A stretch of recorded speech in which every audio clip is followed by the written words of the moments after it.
Yes, I would also like to thank the organizers for inviting me and give these presentations. I think it's great to see that almost 200 people are attending this conference. I think it's also a great compliment to the VASCOG organizers, and indeed I would like to give a different perspective and put acute ischemia center stage. I'd like to address the waxing and waning of cerebral small vessel disease from the perspective of small vessel disease. I'd like to talk the emergence, the appearance of these MRI markers of small vessel disease from the perspective of acute ischemia, and use MRI and next histopathology to illustrate this. And I think for most of you who are working in this field also have the experience that some of these markers tend to disappear without leaving any trace at all. So where do they go? And again, I'd like to take you on an MRI approach, and maybe the next steps can be completed with histopathology. I think most of you who are working in the field of small vessel disease do agree with the notion that chronic cerebral hypoperfusion, although unsupported, perhaps plays a role in the development and progression of small vessel disease. And I think this perspective has changed a bit to the appearance of a Canadian study who illustrated the role of acute ischemia.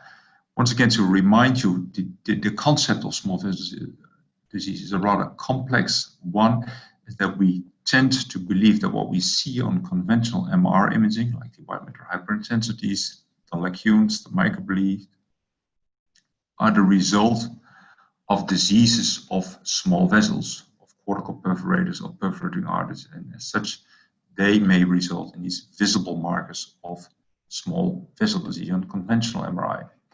As mentioned, global hypoperfusion, chronic hypoperfusion is traditionally believed to play a role in this, but Canadian study about 6 years ago elegantly showed in a very complex design, showed the role of acute ischemia and at least in the progression of white matter hyperintensities. It was a fairly small study of 5 or 6 individuals who were weekly scanned. It's an impressive endeavor, I would say. And they found in these TIA patients, they found a high prevalence of DWI positive lesions, as you can see here indicated with these blue arrows. And they followed these individuals and they noted that these DWI positive lesions were responsible for approximately 30 to 50% of white matter hyperintensity progression.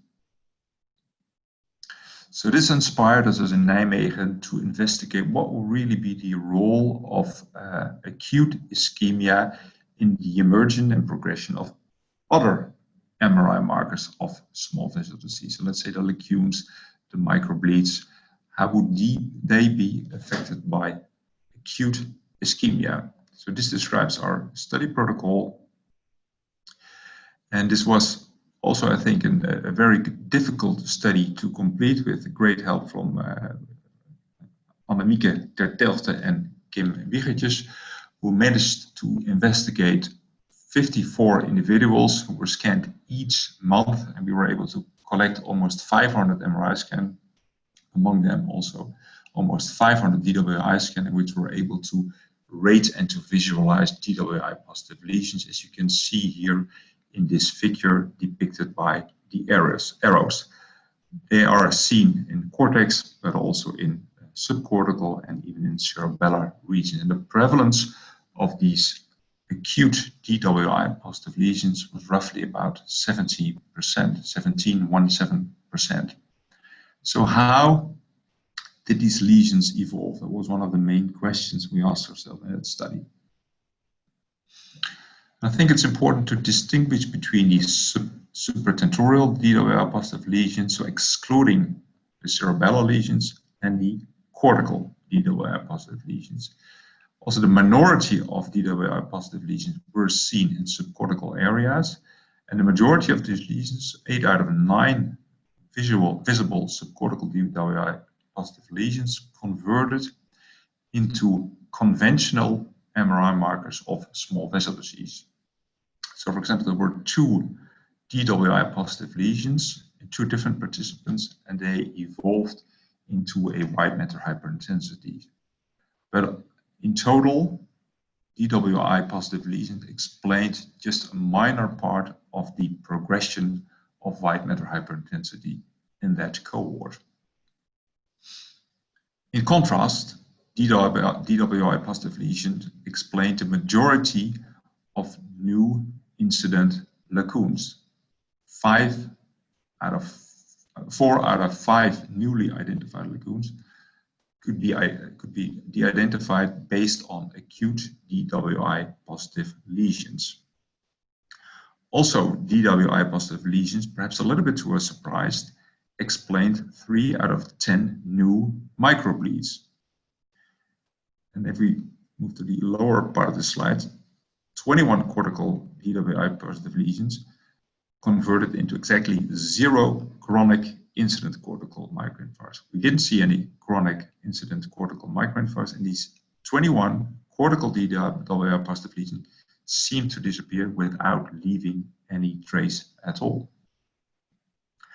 So just to visually summarize, these subcortical DWI positive lesions are associated with the development of almost the entire known spectrum of small vessel disease in subcortical areas. So the progression will be to a lesser part of the white matter hyperintensities, to the lacunar infarcts, and to a lesser extent also some of these DWI positive lesions converted into a microbleed.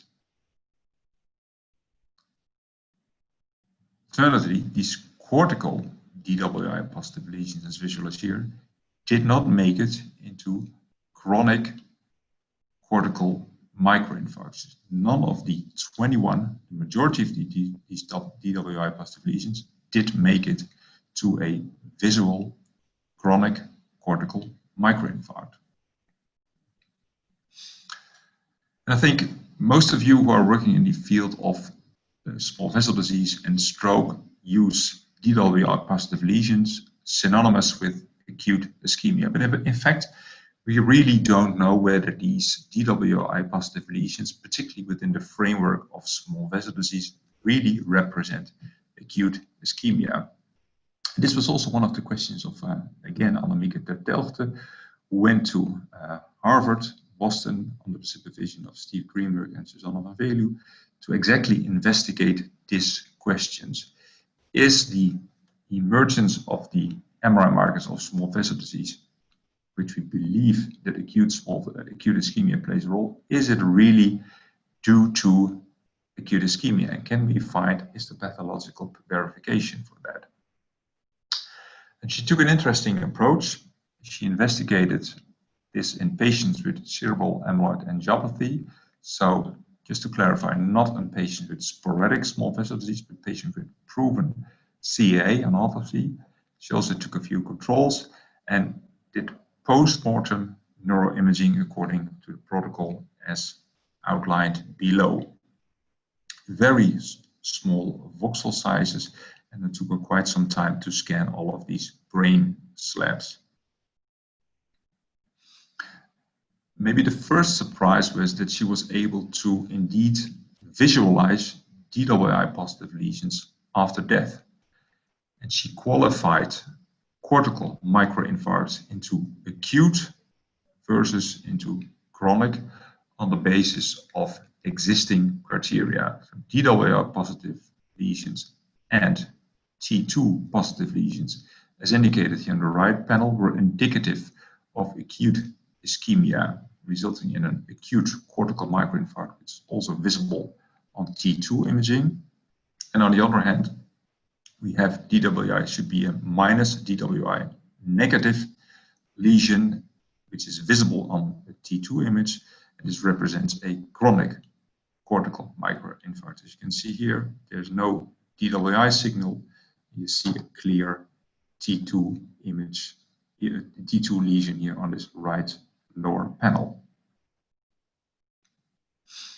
So how do these lesions become visible under the microscope? Again, here you have this DWI positive lesion visible on the T2.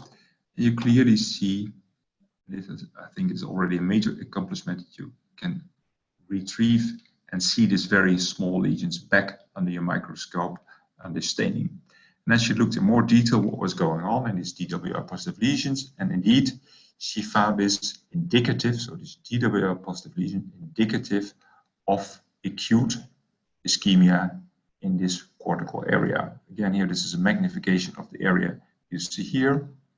Clearly, you see this area of presumably infarction, which I think is proven by the next picture, which you see another pathologist myself, but the presence of these eosinophilic neurons, in which you clearly see a nucleus indicative of acute ischemia, and you see reactive astrocytes in the periphery of the lesion, indicating that these astrocytes are going towards this lesion.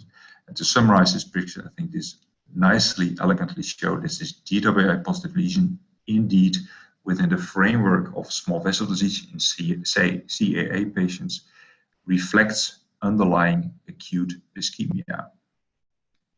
Now let's move on to the other spectrum of the cortical microinfarct, the chronic microinfarct. You don't see a representation here on the DWI image. You clearly see here on the T2 imaging lesion, which is again visible here on the H&E staining under the microscope. Again, magnification here of this area, and you already see neuronal loss, cavitation, indeed indicative of ischemia, but not of acute ischemia, which is supported by the presence of many reactive astrocytes in lesion periphery.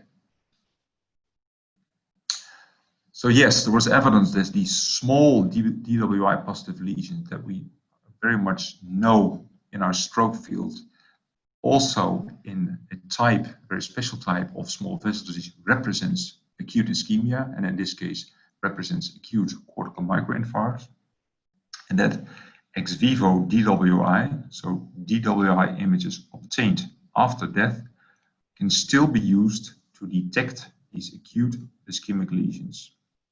And there is evidence that these chronic cortical microinfarct represents neuronal loss.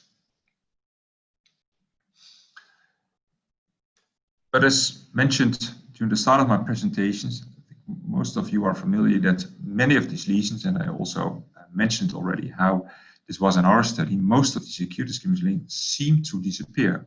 We don't know where they are going. With the use of conventional MRI, we're not able to find a trace of these lesions anymore.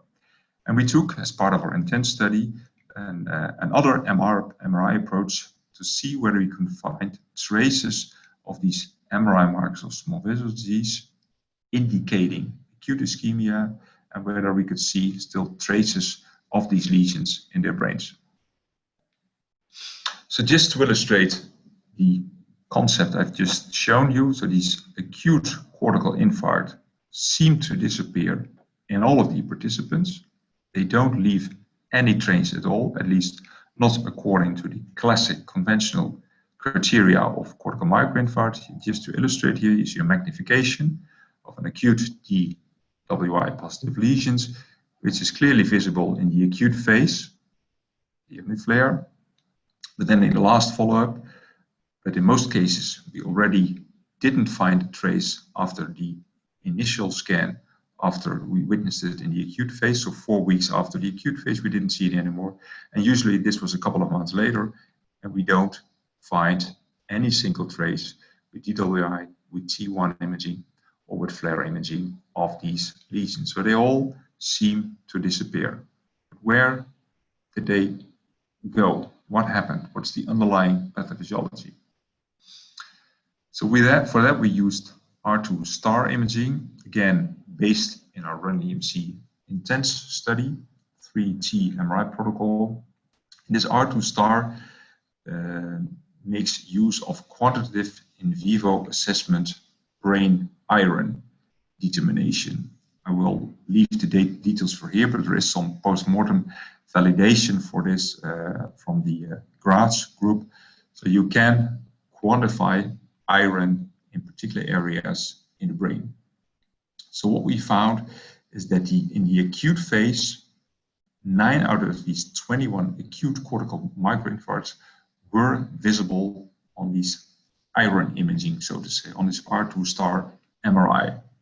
And the interesting thing was that 4 out of these 20 acute DWI positive lesions that appeared on conventional MRI remained visible during the entire follow-up for almost a year.